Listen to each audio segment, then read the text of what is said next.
wala kang makita. Wala kang makita sa dagat, oh, sobrang dilim.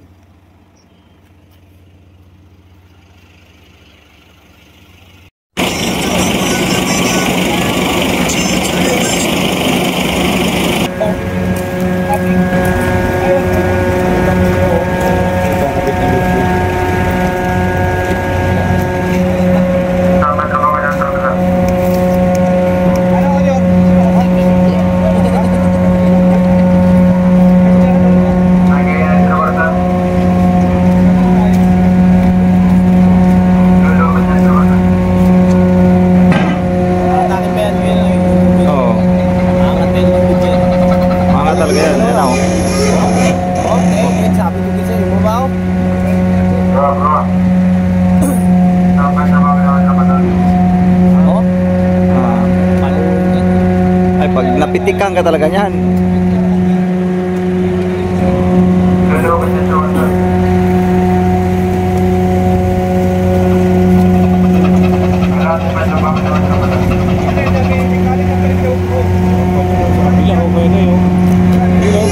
Bilaw sa likod niya, no? May magparating pa doon, no? Oo.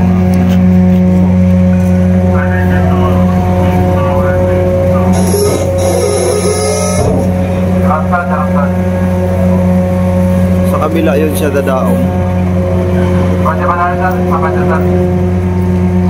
Oh, get out. Oh. Grabe ini. Laki ini. Dako ini, dako. Dako ini.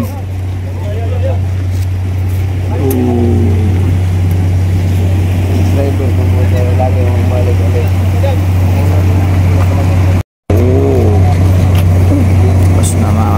Yan po mga kabisnes na labas na.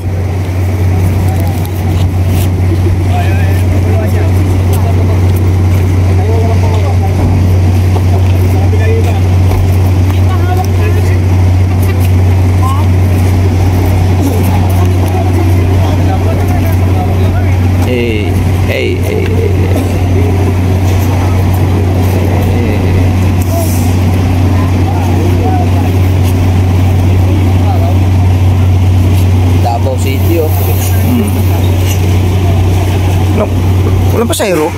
Wala. Walang pasahero? Oh, ganda. Unloading mga kabisnes, oh, unloading. Bayaw.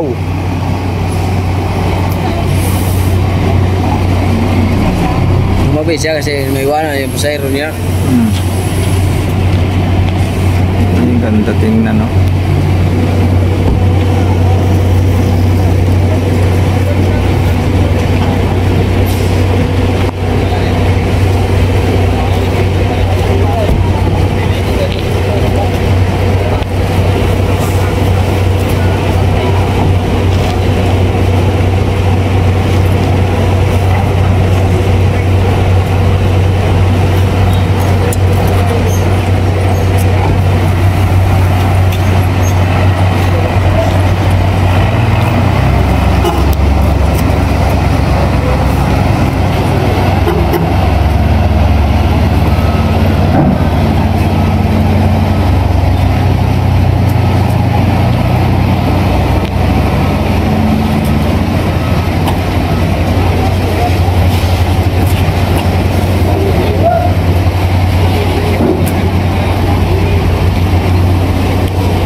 Grabe, puro mga tinwheeler talaga, no? Yan, saging na naman laman yan. Oo. Puro loaded. Puro loaded eh.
So yun po mga business, dito na tayo, sasakay na tayo ng barko mga ka-business na may minamahal.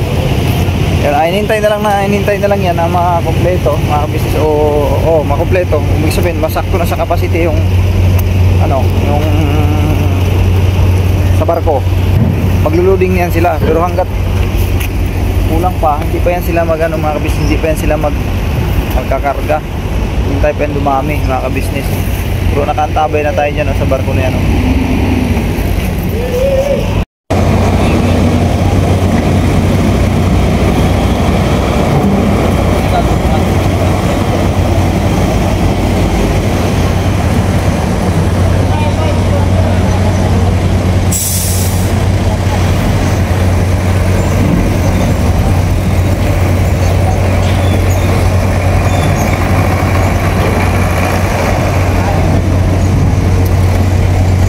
Palis na rin yung isang mga ka-business.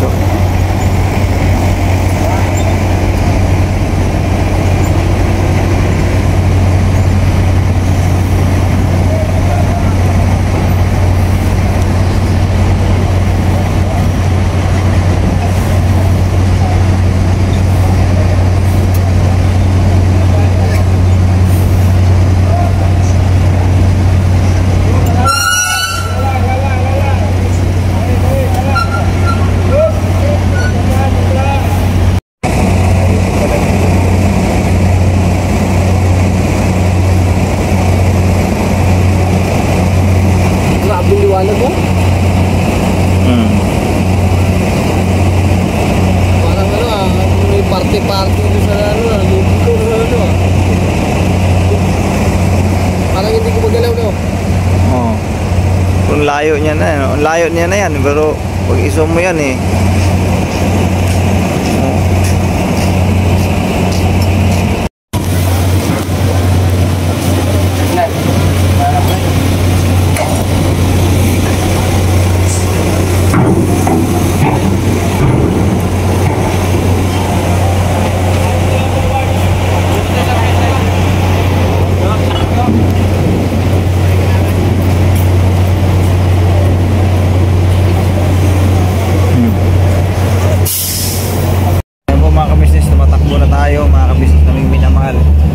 mapansin na tumatakbo, pero tumatakbo na tayo mga ka-business. Kasi batong-tong.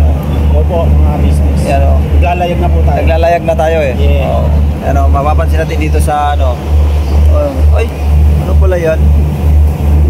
Buwan pala yan. Ba't ibang klaseng buwan parang mapula. Mga ka-business, tumatakbo na tayo niyan.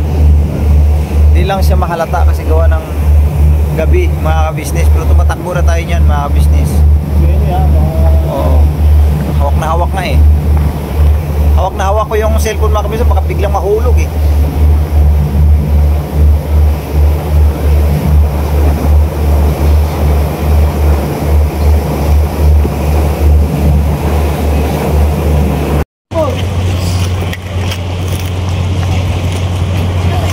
Ayan po mga kabisnes, kababa na tayo mga kabisnes na minamahal. Ayun, no? Alright. Nakatulog ako mga kabisnes.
Ayan na po mga kabisnes, oh.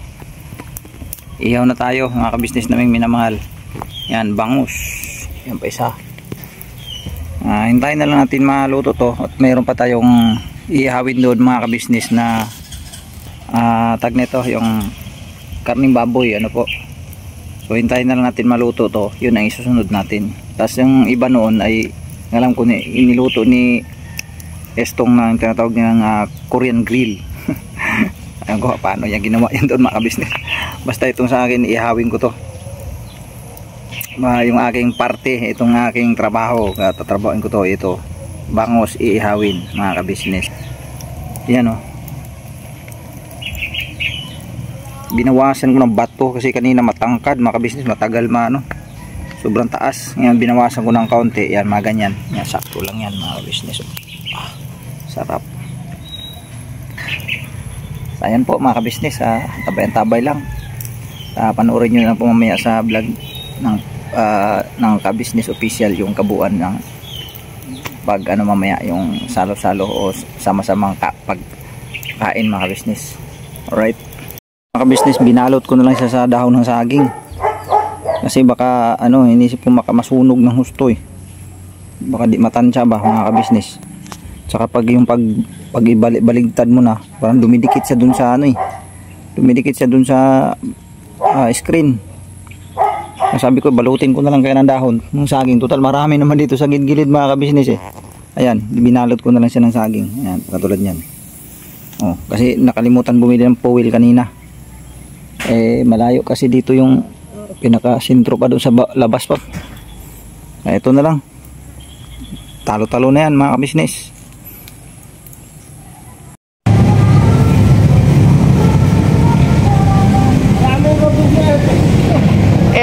Robinson's Ormoc, Robinson's Place Ormoc mga kabisnes uy,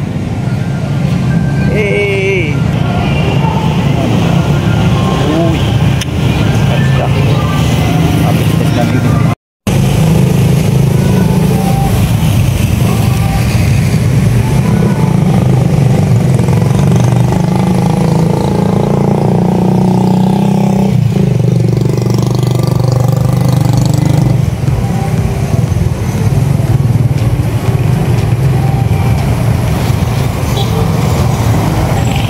So yan po mga kabisnes, na isang mapagpalang gabi sa ating lahat mga kabisnes naming minamahal. At dito tayo ngayon sa Robinson's Place Ormoc mga kabisnes naming minamahal. Sinamahan ko lang sila ate, may bibilihin lang sila doon. So ngayon po mga kabisnes, hintayin ko lang sila dahil wala pa sila kala ko bumaba na, nasa loob pa pala. So hintayin ko na lang dito mga kabisnes naming minamahal. So yan po mga kabisnes, yun nga, sumama ako kay ate kasi nga naubusan ako ng yung panggamit ko sa mga kabisnes, yung bag, colostomy bag. Sabi ni ate, sama ka sa akin Pinoy, at bibili tayo dito ito nga, sinubukan namin dito sa Robinson's Place, kaya lang wala pala sa mga yan, yung tulad yung Watsons, wala silang ganun na produkto na binibenta mga kabisnes. Sabi sa akin, try nyo sa ibang mga department store. Sabi ko, tinanong ko na lang kung mayroon ditong Mercury. Meron daw, doon daw pa malapit daw sa may SM mga kabisnes. So punta namin doon mamaya. So hintayin ko na lang si Bornok dito mga kabisnes, sa ate, kasi andun pa sila sa loob mga kabisnes naming minamahal. So yun, ito yung Ormoc, pinakasentro ng Ormoc mga kabisnes. First time kung maka stay rito ng 24 hours kami dito mga kabisnes. So salamat talaga na karating ako sa lugar na to. Hindi ko inasahang makarating ako dito mga kabisnes, dito maka-stay na medyo matagal-tagal kasi dati nakadaan naman ako dito pero hanggang nadaan lang, naka-stop over sandali tapos para kumain lang tapos larga na. Ngayon kahit paano maka-stay tayo dito ng 24 oras kasi bukas may lakad na naman uli mga kabisnes. So yun, salamat talaga, salamat hindi ko inasahan na makarating ako sa lugar na ito mga kabisnes, sa part of Leyte mga kabisnes na minamahal. Itong lugar na ito mga kabisnes, yung part of Leyte, dito talaga kami, kumbaga yung pinanggalingan talaga namin mga kabisnes, kasi yung lolo ko taga rito yun sila sa parting naman sila sa parting Batu Leyte mga kabisnes, at saka yung Maasin Kalat kami rito, yung basta yung pinanggalingan namin talaga nagmula sa lolo namin sa side ng papa ko ay taga rito talaga sila sa Leyte, Batulete, mga ka-business. Kanya lang hindi naman ako nakarating doon sa lugar na yon. Nadaanan ko rin yung Batulete na yon, pero hindi ako nakapag-stay diyan, mga ka-business. Kasi nung mga panahon na yun, sila lolo sila tata, ang lolo namin, tatay lang tawag namin doon, ay siyempre doon ako lumaki, no, sa parting Butuan City, mga ka-business, at saka Surigao yun. So yun po, mga ka-business, maya lamang ay ayan na, tumawag si Junjun, mga ka-business. Babalikan po namin kayo.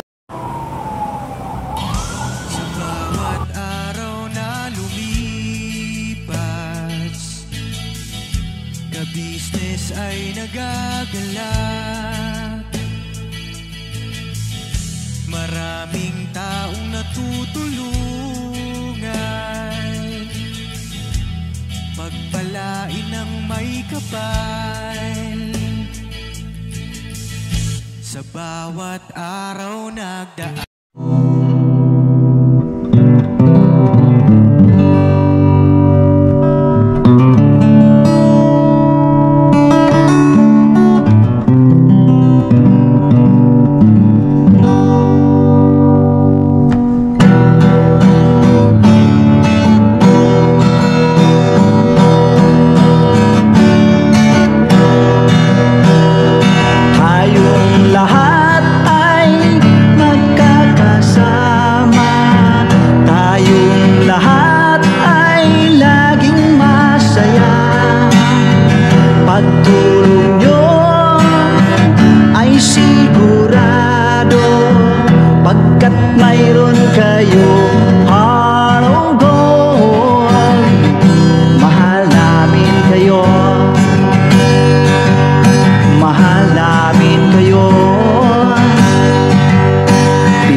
Mga gawa mo'y kinalulugdan.